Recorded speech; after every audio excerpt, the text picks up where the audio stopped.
Strategic recommendations for NVIDIA and how they can successfully have a great future. So these financials are great, right? Like they're having a great year, they're doing huge growth.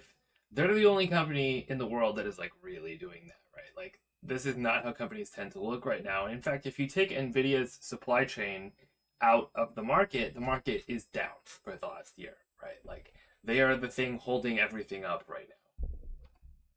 And something interesting happened in the last couple of years where you used to have gaming making up a big portion of their revenue.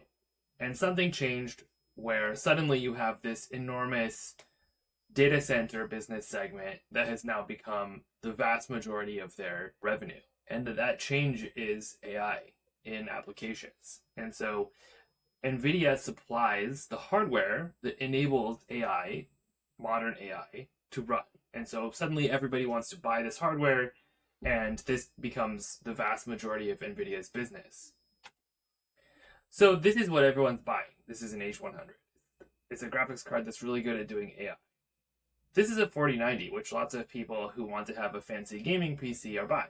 Okay, these are physically identical, except that this one has a slightly more RAM. Okay, RAM is not expensive. Okay, so this is under $2,000. This is $44,000. And the reason why is because having a little bit more RAM, it turns out, makes it really, really good at doing AI. And this is the best AI hardware in the world, bar none, by far. Okay, and so everybody wants to have these. NVIDIA suddenly shifts their business focus from innovating and making new products to like, we just need to make as many of these as possible because we're selling as many as we can possibly make. In fact, at a 1,000% markup at this point, which they've been very open about. It's insane, the demand for H100s. Okay. Who's buying them? Primarily, it's Microsoft and Facebook. The vast majority of them are going to Microsoft and Facebook. Over 300,000 of them. Okay. Then you have Google, you have Amazon, you have a few other smaller companies. So what are they doing with them? Well, the vast majority of the people buying this hardware are building platforms.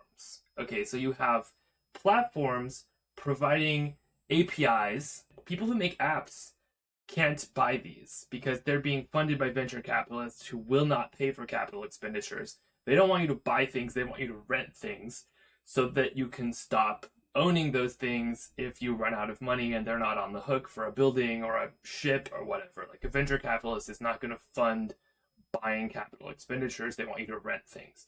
And so platforms buy them and then rent them out to startups, which is also way more economically feasible with the cost of these cards. So that's great if you want to build an app. And in fact, if you want to build an app today, typically the way that you do that is you go to a platform like Hugging Face, this little one right here on top of my head, Hugging Face. It's a great website. It's got everything you could want to know about all the new AI. You can play with all of the AI for free, and it's really easy to integrate it into software that you're writing because you don't have these AI hardware cards at home or in your office, so you can rent them from a platform like Hugging Face by integrating your software that you're creating into this platform. And then when you have it all working, you become a company, you start selling, you start having customers. Now you have to pay to use Hugging Face as a business. Same with all of these platforms. It's typically free for people who are just checking it out. And then once you start having customers, you have to pay them. And that's how they make their money. And they're making a lot of money, right? Imagine if there was a way that one of these platforms could get a 1,000% discount off the cost of that hardware. Because every single one of these major customers is now building their own alternative hardware to run their platform. So this is a big existential threat for NVIDIA, particularly in the long term. None of these companies is anywhere remotely near being able to take on NVIDIA in terms of the quality and efficiency of the hardware that NVIDIA produces. It's extremely specialized, and they've spent decades figuring out how to do it really well. But they'll get there eventually. So our strategic recommendations for NVIDIA is that they should buy one of these platforms. We recommend Hugging Face because it's the largest share of the platform market. It's a small company that's not funded to be that huge. It's only a few $1 billion compared to trying to buy Facebook or Amazon, right? It's a pretty small purchase. NVIDIA has $26 billion in cash right now. They could pay cash for it, right?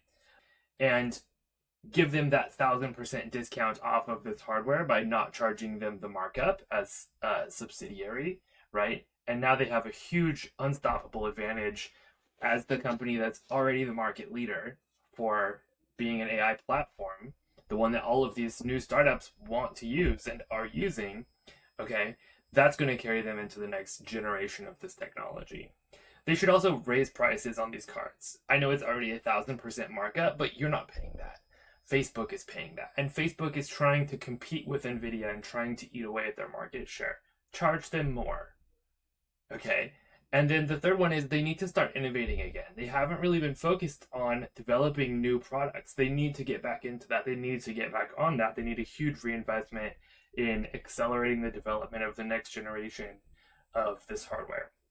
Because where they are right now is going to be really hard for any of these companies to catch up to. But they will. And they need to make sure that they are far enough ahead at that point that it doesn't matter, that they won't be able to catch all the way up. So those are our 3 strategic recommendations for NVIDIA.